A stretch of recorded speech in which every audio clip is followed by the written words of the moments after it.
So now Tom Brady's getting dragged into the chaos surrounding Shedeur Sanders' NFL draft drama, and folks are coming hard for him.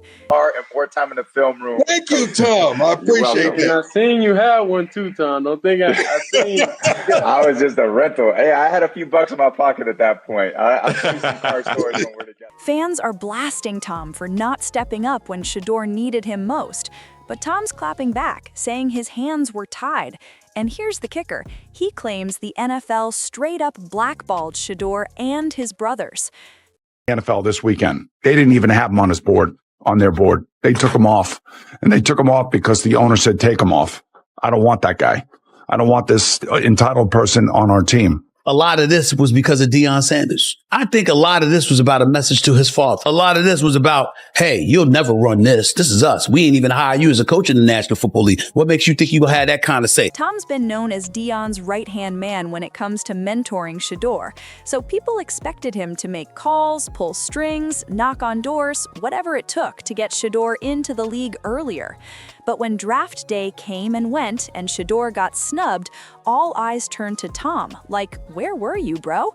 Did Tom Brady sabotage Shedeur because he's plotting one last comeback? It's not as crazy as you might think. Mark Davis wanted Tom Brady to be a part owner so bad, he basically gave him 5% of the Raiders for hundreds of millions less than it was worth. Now Tom says he tried, but the league's already iced out Deion's sons, Shedeur and Shiloh, on purpose. Why? According to some insiders, it's a straight-up power move, a message from the NFL, trying to put them in their place and make an example out of Deion's boys. But here's the question. What did Deion do that got his sons caught in the crossfire? Something's not adding up. And now, the streets are talking and Tom's name is getting torched. The one turning up the heat the most? Skip Bayless. He's been throwing major shade on Twitter, accusing Tom of straight-up sabotaging Shedeur's draft chances.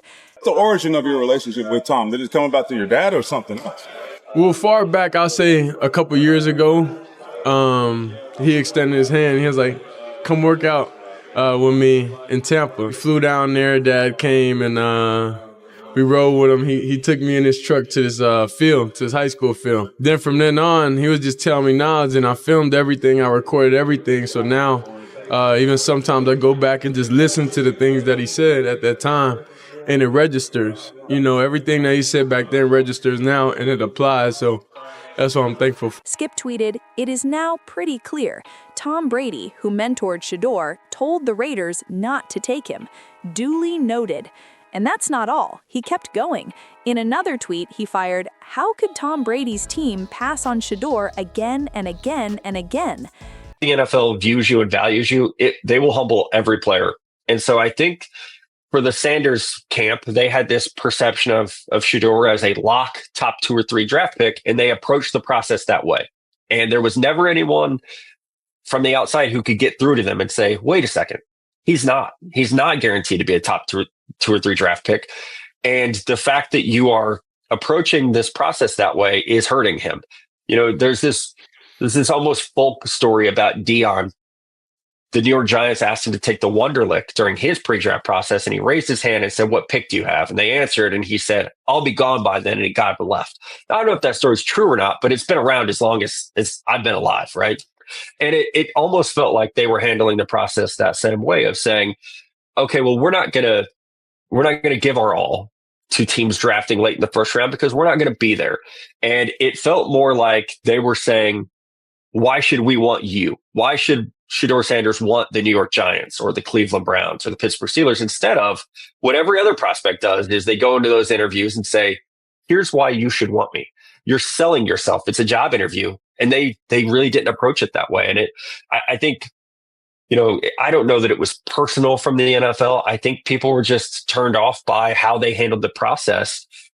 And then you have to go through the conversation of how much attention are you willing for a backup quarterback to have in your building? Because once you get past the starter portion of the draft, you're a backup. Once we got there, it becomes the conversation of, okay, do we want all this attention around a quarterback that might be our 3rd guy? And at Cleveland, he might be the 4th guy. And so I think once the slide started, it was hard to stop because of that. It's messy because guess what? Tom Brady has a chunk of ownership in the Las Vegas Raiders. Yeah, that team. So fans figured Shedeur was a lock for the Raiders, one of the flashiest franchises in the game. But nope, didn't happen. And now people are raising eyebrows, like, did Tom block the move on purpose? Before I go, Tom, do you think a college kid needs a Phantom, like a Rolls Royce? Nah, hey, no, it's not a Phantom. It's a Rolls Royce Cullinan. I think he needs to get his ass in the film room and spend as much time in there as possible. Thank you, less Tom. time in the car and more time in the film room. Thank you, Tom. I appreciate And I that. seen you have one too, Tom. Don't think I seen. I was just a rental. Hey, I had a few bucks in my pocket at that point. I'll see some car stories when we're together next. Here's where it gets even wilder. Tom's been mentoring Shedeur for nearly 5 years. They've trained together, spent time on the field, and in interviews, Tom's had nothing but good things to say.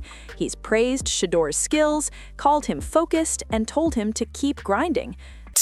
I've been covering sports for 30 years plus. I have never seen a projected first-round pick drop like this. 5 quarterbacks, as of the time of taping this show, have been picked. There was speculation he was going to be number 1. Right. Now, ultimately, Cam Ward, it was always him or Cam Ward. But how the hell you go from speculating about him or Cam Ward to Jackson Dart? So was Tom all talk, or is there a bigger game being played behind the scenes? You'd think Tom Brady would have pulled every string to make sure his mentee, Shedeur Sanders, got drafted early and sent to a top-tier squad. I mean, Tom knows the pain. He was picked 199th in the 6th round back in 2000, and even though he became the GOAT, he should understand what it feels like to get passed over time after time, especially when you got talent dripping off you. But here's where it flips. Word on the street is that Tom couldn't help Shedeur if he wanted to.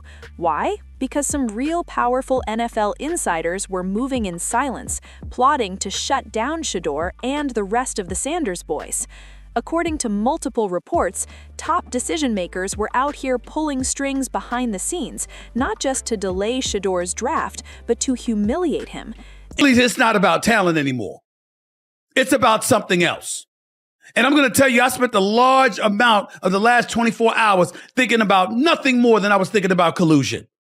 Because how in the hell does 32 teams in the National Football League pass on a quarterback that was universally recognized one of the top 3 quarterbacks in the country entering this draft, and 32 teams passed on them? Not once, not twice, not 3 times, but 4 different times they passed on them. How the hell does that happen?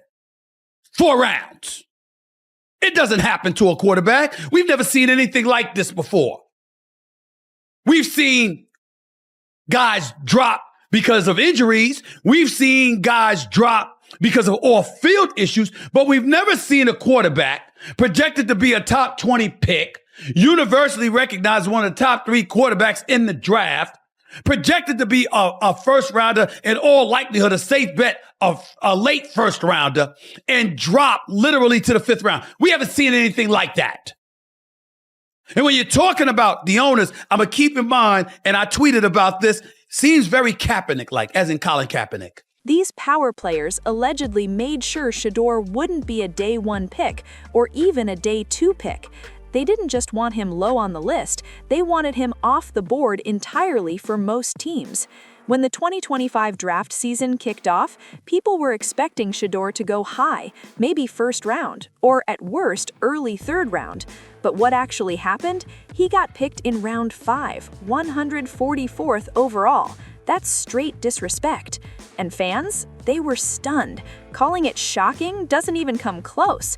People started whispering. Something shady was going on behind closed doors. And turns out they weren't wrong. 'Cause let's be clear, Shedeur ain't some random quarterback trying to sneak his way into the league. He's football royalty. His dad, Deion Sanders, is a straight-up legend. Not just a Hall of Famer, Deion changed the entire vibe of the game. He brought flash, flair, and a kind of swag that had folks either worshiping him or wishing he'd vanish. Predict Shedeur and Travis going in the draft. Top 4. Ooh, that's pretty beautiful. Anywhere from 1 through 4. One of them is going to be 1. That's what I'm talking about. One of them is going to be speaking one. into existence. And the latter one would not go behind 4. Now, all this is subjective because I know where I kind of want them to go. And let's not forget Shallow, okay? But I know where I want them to go. So there's certain cities that ain't gonna happen.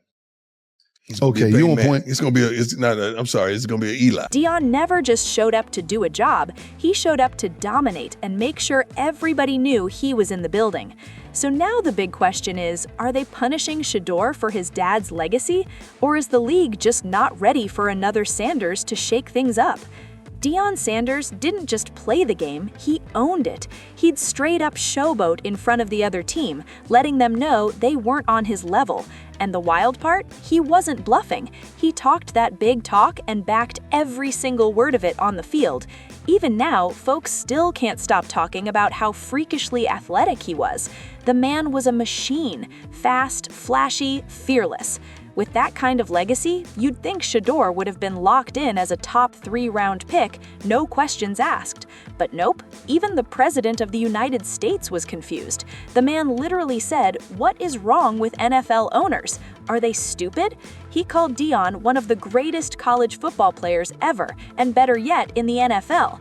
Then he doubled down, saying Deion is a sharp, street-smart coach, and Shedeur's got superstar genes. His exact words, he should be picked immediately by a team that wants to win. Where do you think you'll get drafted if you ran this year's draft? I'm biased because I don't see a quarterback better than me. Okay. I don't see a quarterback that went through as much adversity as me, that done had 4 different OCs in 4 years. You get what I'm saying? Yeah. Like, coming from an HBCU, coming to a Power 5, having real pressure on. Right. A lot of people don't understand it's a lot more adversity than you think, just even being the son of Deion Sanders. But that didn't happen. Not even close. And everybody was scratching their heads. So why the holdup? Why the cold shoulder? According to insiders, the league's decision makers weren't just sleeping on Shedeur. They were teaching him and his whole family a lesson. That's right. Word is, this wasn't just about Shedeur's stats. It was about putting Deion, Shedeur, and Shiloh in check. Like they were getting too loud, too confident, and the league didn't like that. But here's where it gets real uncomfortable. People online started asking who's really to blame for all this. Is it Deion's energy, Shedeur's confidence, or is Tom Brady low-key involved too? And here comes the theory that's got folks fired up. Some believe Shedeur and his brothers don't fit the NFL's preferred narrative when it comes to black athletes. You know the kind. The league loves a came-up-from-the-struggle backstory. They eat that up. Mom was battling addiction, dad was locked up, raised in the roughest part of town. That stuff gets hyped like it's part of the draft requirements. But Shedeur? Nah, he grew up with 2 loving, successful parents. His dad's a legend, his mom's got his back, and he's never had to crawl out of some gutter. And that's the problem. It's almost like the league doesn't know what to do when a black player comes from stability and success.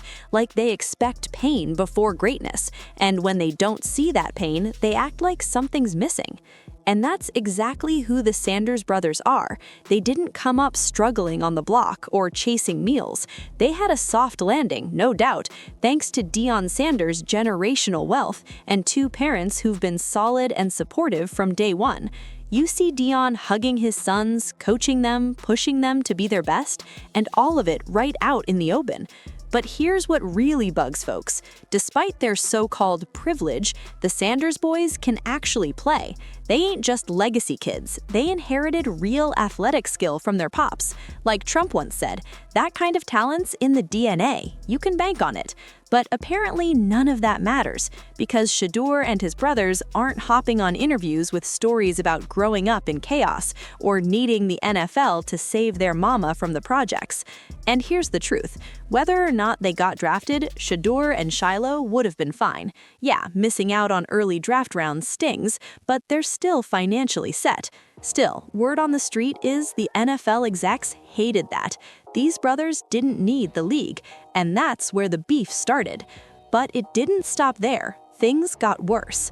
Multiple insiders say Shedeur straight up fumbled his pre-draft interviews, and it might have cost him everything.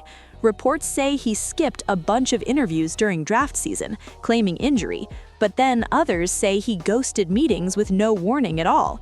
And when he did show up, he came off cold, cocky, and didn't seem to care. One anonymous NFL assistant coach didn't hold back. He said that his interview with Shedeur was the worst he's ever sat through. According to him, Shedeur came off as entitled, held the ball too long, had weak body language, blamed his teammates, and just didn't impress. He even said he's not that good. And that wasn't the only coach with complaints. Multiple reports backed it up. Shedeur's whole interview season was a mess. And here's why that's a huge deal. These interviews ain't just small talk. This is where teams test if a player can handle the spotlight, follow orders, and not blow up in front of the media. No team wants a guy they can turn into a problem off the field. They want someone they can shape, control, and count on to keep it clean when the cameras start rolling. According to inside reports, a lot of NFL execs just don't see Shedeur Sanders fitting the league's ideal image. But that's not even the biggest issue. What really has them heated? They think Shedeur got too much pride and needs to humble himself if he wants a long career in the league.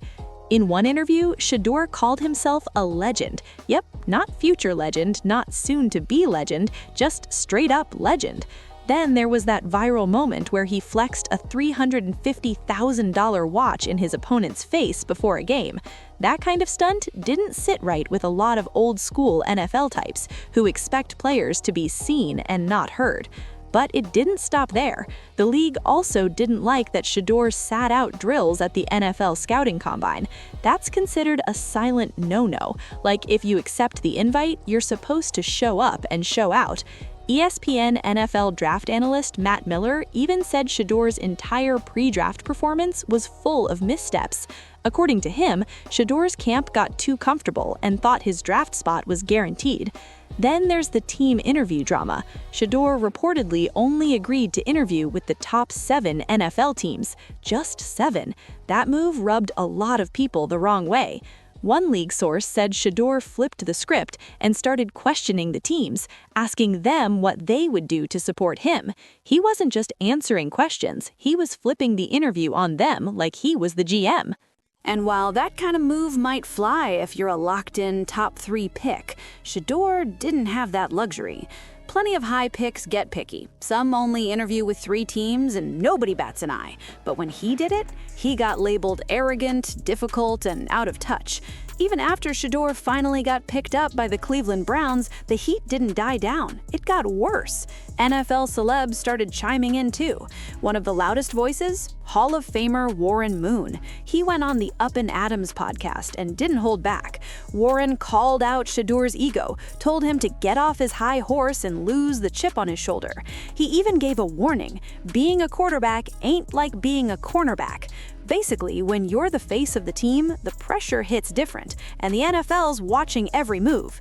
They said Shedeur needed to be humble, because when you're the quarterback, you're not just another player, you're the face of the franchise. So yeah, you gotta lead, you gotta show respect, and play the political game whether you like it or not.